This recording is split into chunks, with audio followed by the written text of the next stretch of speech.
La plupart d'entre nous connaissons la position de la philosophie, et c'est précisément ici que nous trouvons le point qui marque la différence entre ce qui est naturel, ce qui écarte Dieu et ce qui est spirituel, qui donne à Dieu toute sa place. C'est ici que nous trouvons que la description de l'homme donnée par les Écritures contredit absolument les conclusions de la psychologie scientifique. Nous avons remarqué que le psychologue n'admet pas la nature tripartite de l'homme, esprit, âme et corps. Pour lui, l'homme n'est que âme ou intelligence et corps.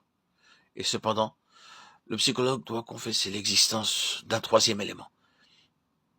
Il le discerne, y trouve son intérêt essentiel et s'en occupe. Échafaude autour de lui tout un système d'expérimentation et semble souvent tout près de lui donner son vrai nom. Mais le faire, ce serait renoncer à trop de choses, et Satan, qui tient en bride la pensée de l'homme naturel, veille à ce que, en ce domaine, comme en tant d'autres, le mot ne soit pas employé. Le psychologue recule donc et appelle ce facteur autre la pensée subconsciente, l'intelligence subjective, le moi subliminal, la seconde personnalité. Écoutons ces quelques citations qui font entrevoir jusqu'où certains maîtres s'engagent. L'âme se compose de deux parties, l'une est dévouée à la vérité, aime l'honnêteté et la raison, l'autre est brutale, fourbe, esclave des sens.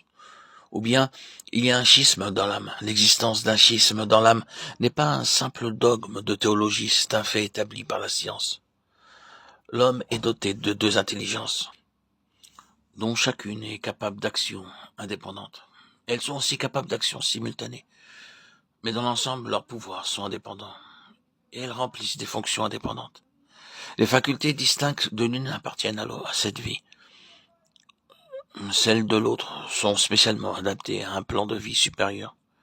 Je les distingue en appelant l'une intelligence objective et l'autre intelligence subjective. Quelles que soient les facultés qui se trouvent exister dans l'intelligence subjective de tout être sensitif, elles ont nécessairement existé à l'état potentiel chez l'ancêtre de cet être, qu'il soit proche ou éloigné.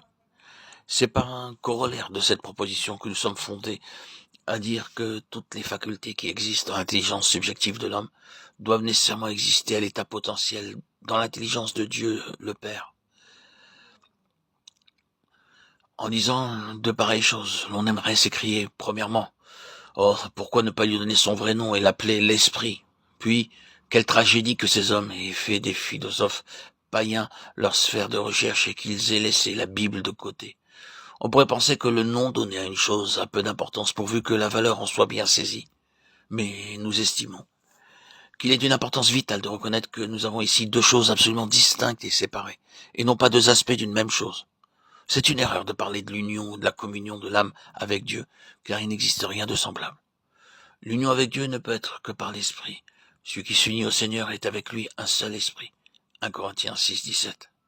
Quelle que soit l'élévation qu'atteigne la vie de l'âme, il n'y aura pas d'union divine avant que l'esprit ait été remis à sa place, ramené à la vie.